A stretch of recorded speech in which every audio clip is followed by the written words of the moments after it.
Jujutsu Kaisen é considerado um dos melhores animes que saíram recentemente, ganhando até anime do ano em 2021. Os personagens carismáticos, a animação incrível, sistema de poder inovador e tom pesado da série fazem Jujutsu Kaisen se destacar no mundo shonen. Apesar disso, muitos fãs reclamam que o fim da série foi rushado e vários pontos do plot foram esquecidos. Eu já ouvi várias perspectivas diferentes relacionadas a quando o Jujutsu ficou ruim, em Shibuya, no jogo do abate ou na luta entre o Gojo e o Sukuna. Parece que a fanbase ficou muito dividida nesses arcos porque o autor GG Akutami, Gege Akutami, eu não sei como falar o nome dele, mas o autor tenta trazer tantos personagens e pontos novos que acaba alienando os fãs. Mesmo sendo muito difícil saber exatamente quando o Jujutsu começou a decair, eu vou te falar agora que você provavelmente vai se decepcionar com alguma coisa em algum ponto na terceira temporada de Jujutsu. Pra começar, e se eu te contar que Jujutsu Kaisen nunca realmente decaiu? A base da série sempre indicava que ela ia alguma hora piorar. Que porra, idiota! Calma aí. Antes de você pensar qualquer coisa, só me escuta. Pra uma história decair, ela precisa primeiro ser considerada incrível. Naruto era um dos melhores animes e mangás da história, até a Quarta Guerra Ninja completamente destruir a reputação da série. Solo Leveling era o manhwa mais famoso do mundo, até o autor começar a fazer uma história bizarramente complexa e estragou a diversão da série. Eu nem gosto de Solo Leveling, e você também pode não gostar dos exemplos que eu dei, mas você tem que admitir que em um certo ponto, essas séries eram consideradas as melhores dos seus respectivos gêneros, mas a qualidade desses mangás cai pra caralho do nada. Mas pra Jujutsu, o declínio nunca é tão diferente da qualidade da série no começo, por isso que não tem como saber exatamente quando o mangá começa a ficar ruim. Dito isso, a coisa que fica mais aparente pra mim quando eu penso sobre o declínio de Jujutsu Kaisen é o jeito que o Akutami escreve os personagens. A audiência só recebe uma introspecção pra um personagem quando a série chega num clímax. Por exemplo, olha esse momento onde o Gojo é selado. Além do arco da backstory dele, aqui é o único momento que a gente vê ele demonstrando a raiva. Tipo, o Gojo não fica nem tão puto assim quando o Jogo e o Mahito começam a matar inocentes em Shibuya. Ele fica mais chocado do que bravo. Outro exemplo é quando o Toji é introduzido. O Akutami só mostra a ideologia dele pra gente bem antes dele morrer. Sem contar esse momento, a única coisa que a gente sabe sobre o Toji é que ele é o pai ausente do Megumi e que ele é viciado em bet. Agora que eu parei pra pensar, o Toji é um personagem bem realista, porque ele é muito parecido com vários brasileiros hoje em dia. Mas enfim, eu não tô dizendo que esses personagens ou momentos são ruins, mas claramente são problemas com o jeito que o Akutami caracteriza os personagens, e também indicam possíveis problemas com a formação de personagens que ainda vão ser introduzidos. A história muitas vezes falha em... Eu vou dizer dar um corpo pra esses personagens porque eu não sei o termo certo, mas basicamente a história falha em deixar eles mais humanos. Tipo, olha esse momento com o Toji de novo. Ele fala que não lembra do nome do Megumi. Não tem como você realmente gostar desse cara antes dele morrer e a série mostrar a ideologia real dele pra gente. Aliás, eu só percebi agora que eu falei bastante sobre o Toji, mas, de novo, eu não acho ele um personagem ruim, eu gosto dele. Eu só acho que esses momentos indicam que o Akutami não sabe construir os personagens direito. E eu acho que esses problemas também podem ser vistos com a Nobara. No começo da série, muita gente considerava ela uma das melhores personagens femininas de shonen, porque ela tinha uma dinâmica interessante com o protagonista sem ser sexualizada ou se apaixonar por ele. Ela é confiante, bem resolvida e não age como uma princesa que precisa ser salva. O problema com a Nobara é que o Akutami só finge que ela não existe até o capítulo 267. Nunca é explicitamente dito que ela morreu, então você acha que alguma hora ela vai ter algum momento importante ou especial e que vai voltar a ser um dos protagonistas. Mas não. O Gege só caga pra ela e mostra que ela tá viva no fim pra deixar a audiência satisfeita. Na minha opinião, ela voltar a viver, mesmo sem nunca ter realmente morrido, é um tapa na cara do leitor. Com a volta da Nobara, tudo que foi construído com a morte dela foi jogada pra fora, tipo o desenvolvimento do Itadori, como ele teve que lidar e crescer com a morte dela. E também todas as emoções que a audiência sentiu com isso. Não que eu tenha ficado muito triste com a morte dela, mas mesmo assim.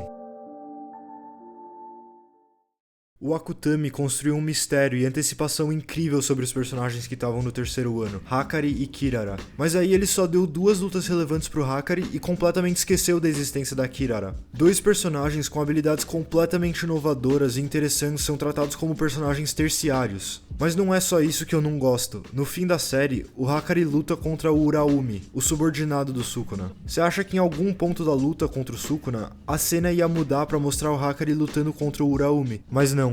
O GG só esqueceu que a luta existia. Ele pareceu até o Araki, mas em vez de esquecer uma coisa irrelevante, o GG só deixou de mostrar uma das lutas mais importantes da série, e no final ele mostra que o Hakari ganhou. Mas como? A gente não sabe. Quando? A gente também não sabe. Ele deixou a gente com várias perguntas relacionadas a essa última briga, e eu acho isso muito frustrante, porque é óbvio que ele só queria rushar esse arco e terminar a série logo. Já que eu tô falando sobre luta importante, não tem como eu esquecer da luta entre o Sukuna e o Gojo. A luta mais famosa e esperada de Jujutsu não foi escrita bem. Eu tenho que admitir que a briga em si foi muito foda, mas o jeito que ela foi executada foi terrível. E eu não falo isso porque o Gojo morreu. Na minha opinião, o único jeito que a história iria progredir direito é se o Gojo perdesse a briga. Pensa, se ele vencesse, a série acabava. O Itadori nunca ia ter que alcançar seu potencial máximo e no geral só não seria um final satisfatório. Levando em conta o desenvolvimento da narrativa, o Gojo não precisava morrer, mas ele precisava perder para que o Itadori pudesse lutar contra o Sukuna, porque ele precisa disso para ter uma conclusão adequada. Lembra que a maioria do conflito interno do Itadori é sobre como o Sukuna usou e usa o corpo dele pra cometer atrocidades, tipo matar inocentes em Shibuya. Então o Itadori meio que precisa se resolver com o Sukuna. De novo, fez sentido o Gojo perder, o que não faz sentido é o jeito que ele perdeu. O Akutami usa tanta técnica durante a briga pra counterar o Sukuna ou pra counterar o Gojo que só parece que o autor não sabe o que fazer. Isso me traz a outro ponto. Já que ele usou tanta técnica, ele teve que explicar tudo que ele usou. Isso fode a briga, porque tem uma quantidade absurda de diálogo. Tipo, eu quero estar completamente cativado pela briga, mas não tem como. Porque a cada 5 páginas tem uma explicação absurdamente longa sobre como um poder funciona, e uma página inteira de exposição. E além disso, as partes sem diálogo ficaram muito boas e divertidas de ler. Eu queria ver mais disso. Esse excesso de explicação me traz pra mais um problema. Os poderes acabam ficando muito complexos e precisam de muita exposição pra fazer sentido. Apesar de eu amar o Hakari, eu acho que quando ele foi introduzido, o GG criou a tendência de introduzir personagens com poderes muito complicados. Eu não sou alguém que acha que shonen tem que ser só a luta ou só a porrada, mas eu também não quero precisar de um doutorado em física para entender como o Gojo venceu o domínio do Sukuna. No começo do jogo do abate, a Hana é introduzida pela primeira vez, e ela tem a habilidade de nulificar técnicas amaldiçoadas. E infelizmente ela só é usada pelo poder dela para progredir o plot de Jujutsu. Esse personagem tem zero carisma e personalidade. Ela é uma personagem tão importante para uma boa parte do arco, mas as dinâmicas dela com outros personagens são muito chatas. Parece que ela só recebe foco quando o GG precisa de algum jeito de avançar o plot e não sabe como. A Hana também não é o único personagem secundário mal utilizado. Depois que o Gojo perde contra o Sukuna, o Itadori e todo personagem secundário vai lutar contra ele. E se acharia que com a introdução de tantos personagens fortes e a força que a Maki recebeu depois da morte da Mai, alguma coisa teria algum impacto no Sukuna. Mas no fim das contas, os únicos personagens que têm realmente algum impacto são o Itadori e o Yuta. Isso não seria um problema se o GG não tentasse jogar todos os outros personagens na cara do leitor. E eu não acho que isso é um problema muito grande pra Jujutsu, porque eu até achei muito da hora ver todos os personagens secundários e principais lutando contra o Sukuna. Mas eu só achei essa última briga meio inútil porque só parecia que o GG queria rushar o fim da história logo. A última coisa que eu quero falar é parecido com o meu ponto relacionado a Hana. O GG não sabe como usar personagem e isso fica muito óbvio no decorrer da terceira temporada. Se não for um personagem principal, o autor só vai usar ele pra avançar o plot. Um exemplo disso além da Hana é a Tsumiki. Se você não lembra direito quem ela é, relaxa, eu também não lembrava antes de começar a fazer o roteiro pra esse vídeo.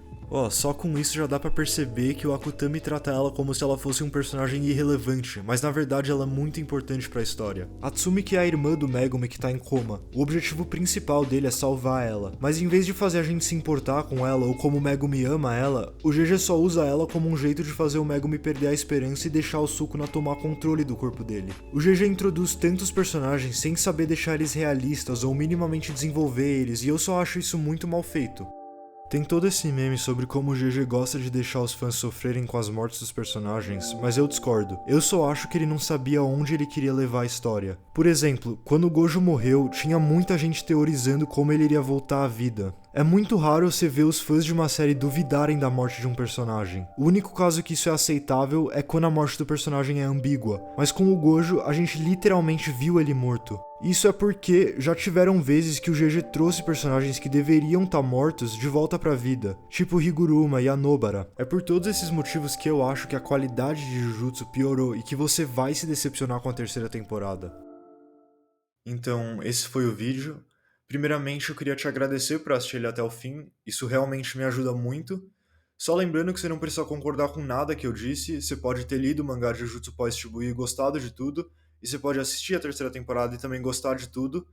Do mesmo jeito que eu tenho minha opinião, que eu acabei de te falar, você também pode ter a sua, né, que pode ser completamente diferente da minha. E mesmo se você tiver uma opinião diferente, muito obrigado de novo por assistir o vídeo até o fim. Se você tiver gostado, deixa um like, deixa um comentário, e se você quiser ver mais vídeo parecido com esse, se inscreve.